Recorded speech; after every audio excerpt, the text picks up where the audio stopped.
au moment où j'ai lancé l'activité, deuxième confinement. Et là, ça a été voilà, un parpaing, un parpaing pour moi.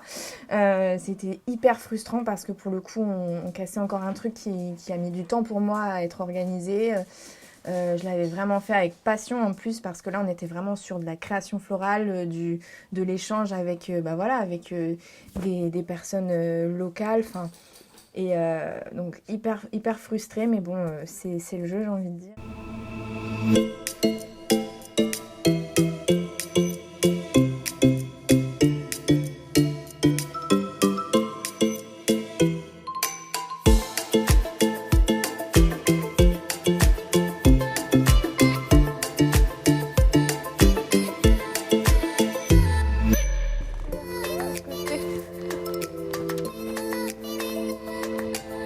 En route, Simone.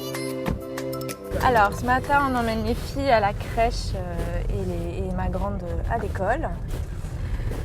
Parce que moi, j'ai une petite journée de travail derrière. Nora, donc c'est mon aînée, elle a 5 ans et demi. Et les jumelles, donc 3 ans fin mai. Donc j'ai voulu reprendre du service, hein, comme on dit. Donc me remettre à travailler parce que tout simplement 5 ans à la maison déjà ça faisait beaucoup. La charge mentale on s'en rend pas forcément compte, mais quand on reste à la maison, qu'on fait tout à la maison, c'est un petit peu psychologiquement c'est un petit peu lourd. Et du coup c'était l'occasion en faisant ce déménagement de recommencer à zéro, de repartir sur du tout neuf quoi. Bon, tu es sage mon chien. Tu es sage, t'as pas fait de bêtises. Attends.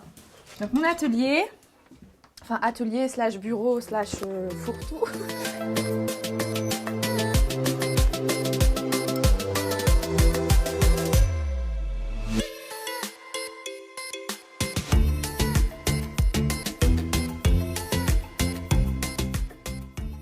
Ça n'a pas bien démarré, hein, on va pas se mentir. C'est pas que ça n'a pas bien démarré, j'ai eu beaucoup de retours. Sur 3-4 mois, j'ai eu une dizaine de devis à faire, donc pas dégueulasse quoi. Et finalement, les mariés ne voulaient pas signer parce que voilà, il y avait pas assez de projection au niveau des dates. Donc pour rebondir, j'ai tout de suite essayé de faire une collaboration en fait avec un hôtel de Bangor. On avait prévu en fait de lancer des ateliers de création florale et c'est vrai qu'il y a eu pas mal de réponses. Visiblement ça a été accrocheur. Sauf qu'au moment où j'ai lancé l'activité, deuxième confinement. Et là, ça a été voilà, un parpaing, un parpaing pour moi. C'était hyper frustrant parce que pour le coup, on cassait encore un truc qui a mis du temps pour moi à être organisé. Je l'avais vraiment fait avec passion en plus parce que là, on était vraiment sur de la création florale, de l'échange avec, avec des personnes locales. Enfin, et donc hyper frustrée, mais bon, c'est le jeu, j'ai envie de dire. Donc on a laissé couler l'hiver, et là, les choses reprennent petit à petit. Le printemps arrive, les bonnes nouvelles aussi, donc on est content. Et du coup, ouais, on part sur d'autres projets.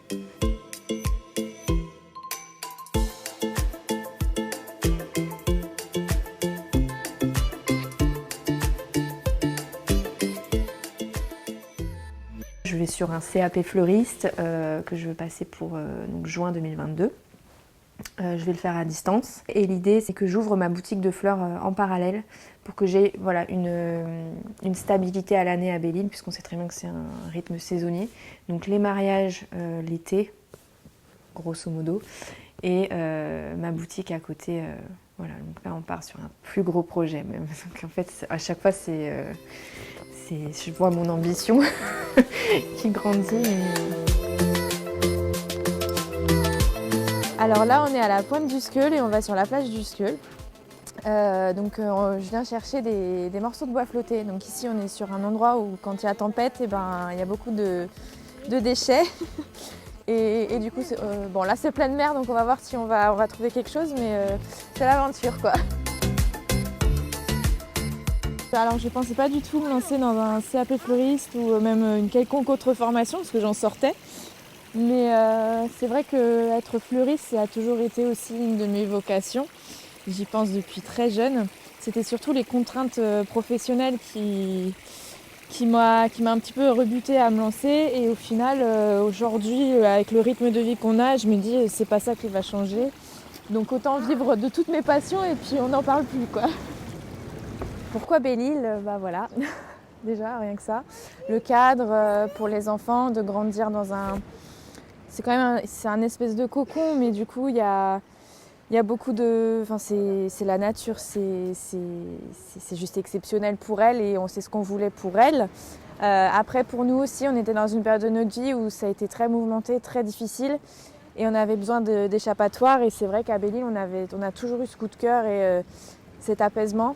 Et en venant ici, ça s'est révélé être ce qu'il nous fallait, hein, et on n'a aucun regret, même si l'hiver est un peu long. On est un petit peu seul parfois, mais voilà. Dans le futur, de toute façon, on se voit rester jusqu'à ce que les enfants aillent tout au lycée, au moins. Donc le lycée, il faut savoir que c'est sur le continent, il n'y en a pas à Belle-Île. Et elles iraient en internat. Moi, si je lance ma boutique de fleurs et que ça fonctionne super bien, je vois du très long terme. Après, comme j'ai toujours été baroudeuse dans l'âme, ce que je dis toujours, on n'est pas à l'abri que dans 15 ans, on se dise bon, on fait une autre île, à La Réunion peut-être, je sais pas, un autre pays. Franchement, avec nous, rien n'est figé.